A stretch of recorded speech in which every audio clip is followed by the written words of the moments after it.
assim: enquanto isso, os discípulos distantes da terra firme lutavam contra as ondas, pois o vento forte havia se levantado. Verso 25. Por volta das 3 da madrugada, Jesus foi até eles, caminhando sobre as águas. Verso 26. Quando os discípulos o viram caminhando sobre as águas, ficaram aterrorizados. É um fantasma, gritaram, cheios de medo. 27. Imediatamente, porém, Jesus lhes disse: não tenham medo, coragem, sou eu. Versículo 28. Então Pedro gritou: se é realmente o Senhor, ordene que eu vá caminhando sobre as águas até onde está. E no versículo 19: venha, respondeu Jesus. Irmãos, eu não vou terminar de ler essa história, né, que Jesus caminhou sobre as águas. Com certeza vocês já sabem que depois de uns 2 passos, Pedro afundou. Depois Jesus foi lá, segurou na mão dele: Pedro, com uma pequena tua fé. Vocês com certeza já devem ter ouvido essa história. Mas como foco ministerial aqui nessa palavra, eu gostaria de voltar um pouco antes, até antes dos discípulos entrarem no barco. Jesus tinha acabado de pregar para uma multidão de 4.000 pessoas. 4.000 pessoas. Como que eu descobri isso, irmãos? Eu vi The Chosen. E também porque está na Bíblia, né? Mas eu não me baseei por The Chosen, eu leio a Bíblia. Ô, glória! Até porque, se vocês verem um pouco antes do capítulo 14, vão ter várias parábolas que Jesus contava para uma multidão de 4.000 pessoas. Mas enfim, voltando para a palavra, com certeza Jesus estaria muito mesmo cansado. Imagine, sei lá, por exemplo, o pastor Serginho ministrando para 4.000 pessoas, uma ministração de duração quase de um dia, especificamente. Imagine, é de cansar, né? Mas depois que ele terminou de ministrar, né, as parábolas e tal, para a multidão de 4.000 pessoas, ele falou para os discípulos: olha só, vão indo na minha frente, atravessa o mar da Galileia, que depois eu encontro vocês. Só vou despedir aqui a multidão, né? Depois eu vou orar no monte. Amém? Então, eles foram de barco. E Jesus ficou sozinho no monte. Já era muito tarde, vamos supor mais ou menos, até ele despedir a multidão, até os discípulos ir bem longe mesmo, deveria ser mais ou menos 11 horas da noite, até ele ir orar, mas depois para encontrar os discípulos, né, caminhando sobre as águas. Jesus poderia estar muito exausto, né? Já era tarde quando Jesus ficou sozinho no monte, e os discípulos estavam cruzando o mar da Galileia. E segundo minhas pesquisas do Google, a distância para percorrer o Mar da Galileia, naquele tempo, era 8 km. Mas se eu não me engano, o Mar da Galileia hoje já diminuiu, entendeu? Mas naquele tempo era 8 km. E em tempo bom, o barco conseguiria cruzar o Mar da Galileia em 2 ou 3 horas. Mas sabemos o que aconteceu. Veio a onda forte, veio o vento forte, e com certeza deve ter atrasado muito, especificando 5 ou 6 horas de viagem, até Jesus chegar, né? E eles depois voltar à viagem. Mas enfim, Jesus sabia, antes de os mandarem ir, que haveria uma tempestade. O Senhor sabe de todas as coisas. Ele sabia que haveria uma tempestade. Mas o ponto central que eu quero definir aqui: por que ele enviou os discípulos sabendo que ia ter uma tempestade? E outra pergunta: por que ele não foi de barco? E eu só tenho uma resposta para essas duas perguntas. O Senhor queria mostrar o quão poderoso Ele é, o quão misericordioso, o quão bondoso Ele é conosco e o quão grandioso Ele é. Por isso Ele foi caminhando sobre as águas até os discípulos, para mostrar o seu poder. Porém, o que aconteceu, irmãos? Eles ficaram aterrorizados. E é aí que entra a aplicação que eu aplico aqui. Às vezes pedimos que o Senhor mostre seu poder a nós. Às vezes pedimos que nós comecemos a viver o sobrenatural com Cristo. Às vezes pedimos para o Senhor agir no nosso propósito. Mas o que acontece quando Ele vem? Como os discípulos, ficamos aterrorizados e chamamos o próprio Deus de fantasma. Olha só, irmãos, imagina, pensa aqui comigo. Discípulos que viviam com Jesus, discípulos que sempre estavam vendo, presenciando os milagres, discípulos que acabaram de ouvir uma ministração de Jesus que quase durou um dia inteiro, e mesmo assim chamaram o próprio Deus de fantasma, não acreditaram no nome de Jesus. Isso prova muitas coisas, irmãos. Então, irmãos, pedimos tantas coisas ao Senhor, pedimos tantas coisas que Ele haja em nós, que Ele faça acontecer, mas ficamos aterrorizados com aquilo que pedimos, quando Ele vem verdadeiramente mostrar a sua glória a nós, quando Ele vem verdadeiramente mostrar o seu poder, ficamos aterrorizados. Por quê? Porque não estamos familiarizados com o que está acontecendo à nossa volta, porque não temos entendimento e intimidade, por isso ficamos com medo. Se dividirmos a palavra sobrenatural, se pararmos para analisar o que verdadeiramente ela significa, vamos ver sobre o natural, algo acima do normal. Amém. E quando vemos algo acima do normal, ficamos com medo, porque é algo que não entendemos e é algo que não conseguimos controlar. E sabemos o que o medo faz como cristão: impede você de viver os planos que Deus tem na sua vida. Tantas coisas, irmãos, tantos lugares que já poderíamos ter passado. O Senhor já poderia ter arrebatado a igreja, porque o nosso objetivo aqui, o Senhor só não arrebatou ainda porque nós precisamos falar do nome de Jesus para todas as nações. Mas por que a gente não falou ainda? Por causa do medo, porque deixamos o medo nos dominar. Isso atrasa tanto a gente, irmãos. Às vezes queremos viver que nem Paulo, que nem Pedro. Meu Deus, eu quero ser avivado pelo teu fogo. Mas quando ele vem, ficamos aterrorizados porque deixamos o medo nos dominar. E assim não cumprimos o plano que Ele tem na nossa vida. Não deixe que o medo estrague os planos que Deus tem na sua vida, irmãos. Um exemplo é eu, porque sempre que eu venho aqui, eu só vim 3 vezes ministrar, mas eu fico muito nervoso mesmo. Mas uma coisa que a gente nunca pode perder esse entendimento, de saber diferenciar o medo do temor. Porque o medo irá afastar nós do propósito, irá fazer você ter medo e querer fugir daquilo que o Senhor quer na sua vida. É isso que o medo está nos atrapalhando mais nessa geração, é o medo. Porém o temor não, o temor sempre haverá no nosso coração. Porque no meu caso, eu não vim aqui simplesmente só para dar uma palestra, só para falar de um determinado assunto. Isso aqui nem é uma palestra.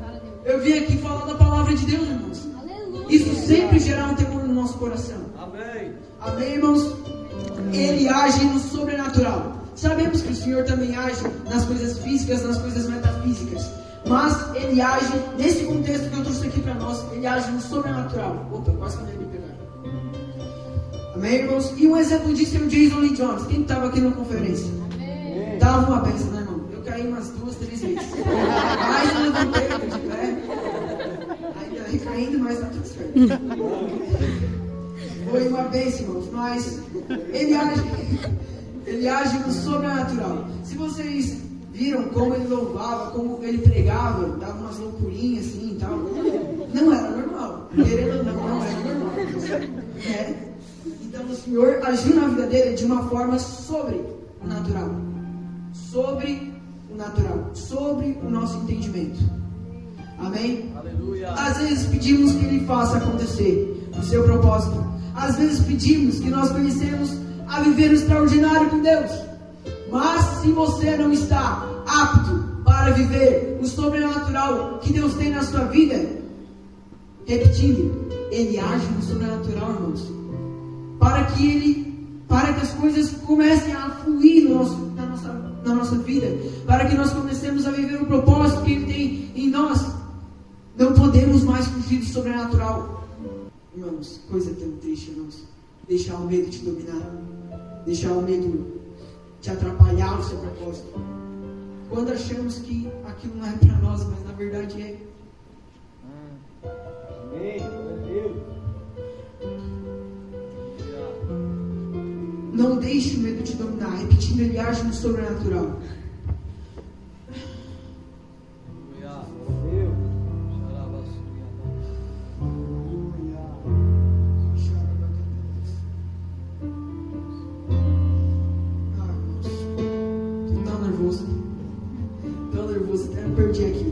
deixa eu voltar aqui. Não, é temor.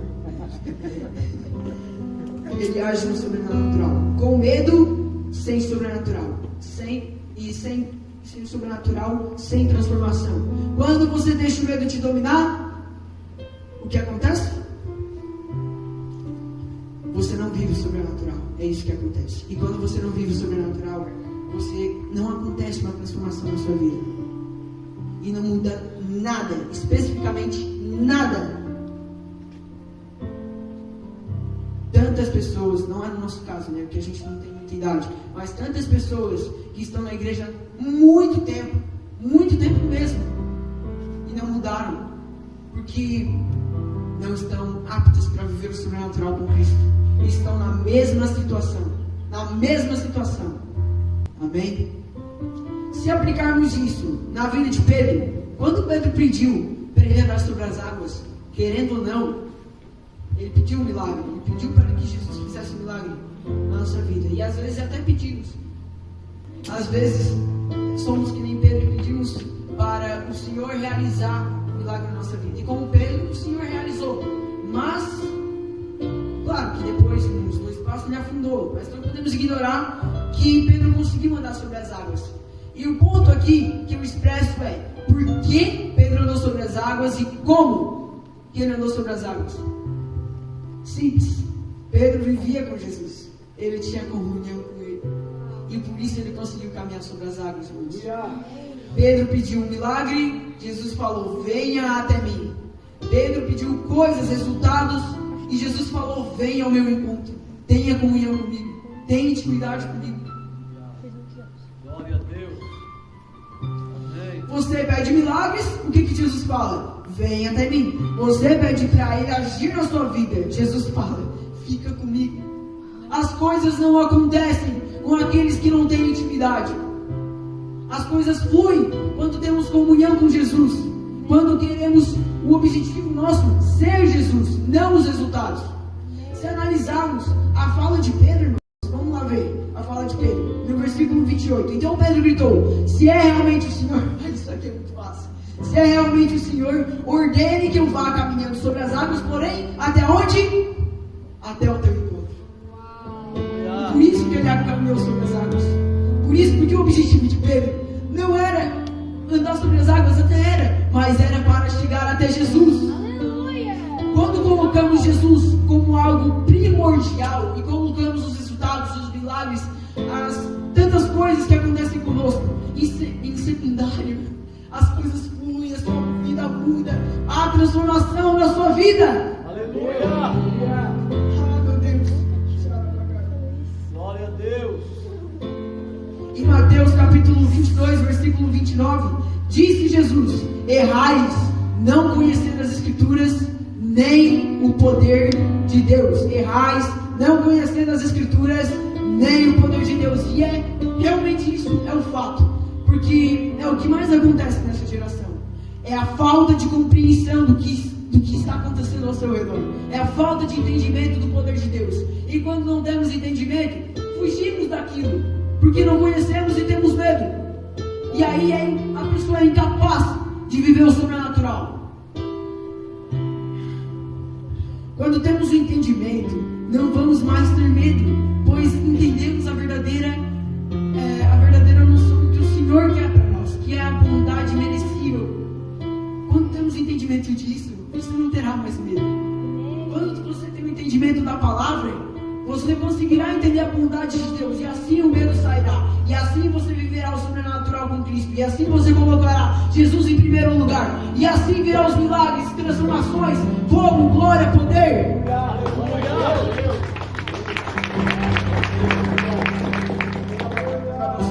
Entendimento da palavra e intimidade com Deus. Quando temos entendimento da palavra e intimidade com Deus, ficamos sem medo. E quando ficamos sem medo, começamos a viver o sobrenatural com Deus.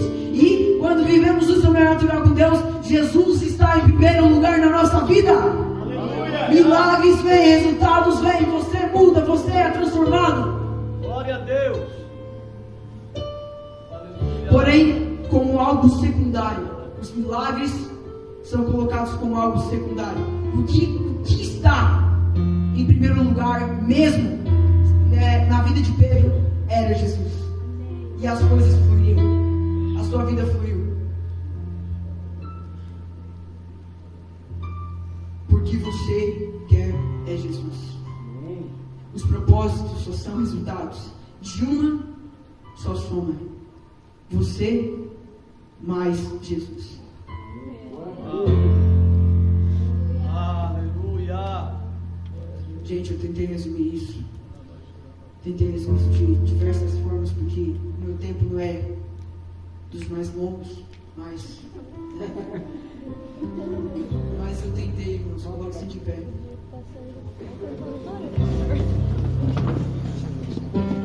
Obrigado por conseguirem prestar atenção e ouvirem até aqui. Espero que vocês tenham conseguido entender o que eu quis dizer aqui. Repetindo o versículo de Mateus 22, 29, disse Jesus: erramos não conhecendo as Escrituras. Nem o poder de Deus. Irmãos. Irmãos. Tanto conhecimento. Se tivéssemos o conhecimento da palavra de Deus, se tivéssemos a mínima noção do poder de Deus, estaríamos em tantos outros lugares. Tantos outros lugares, irmãos. Amém. Eu quero encerrar com uma oração aqui essa noite.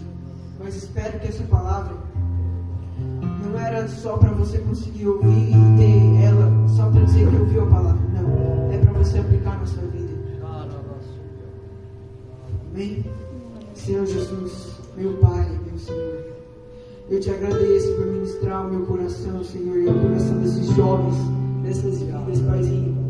Que agora eles venham a querer ter um entendimento cada vez maior da tua palavra.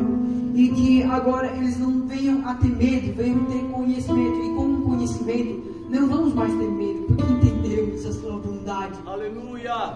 Jesus, e quando entendemos a sua bondade, vivemos o sobrenatural contigo.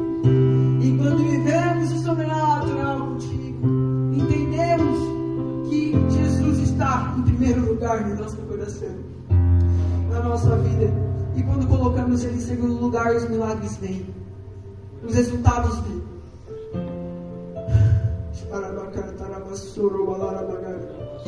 Obrigado, Jesus.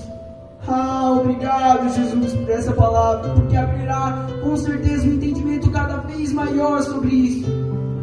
E que a partir de hoje nós comecemos a viver o sobrenatural contigo, porque é no quarto que as coisas fluem. Amém. Que é na intimidade, é na comunhão que os milagres vêm. E é isso, eu convido você, essa tarde, a viver um milagre secundário. Porque em primeiro lugar, a partir de hoje, você começará a colocar Jesus em primeiro lugar. Amém.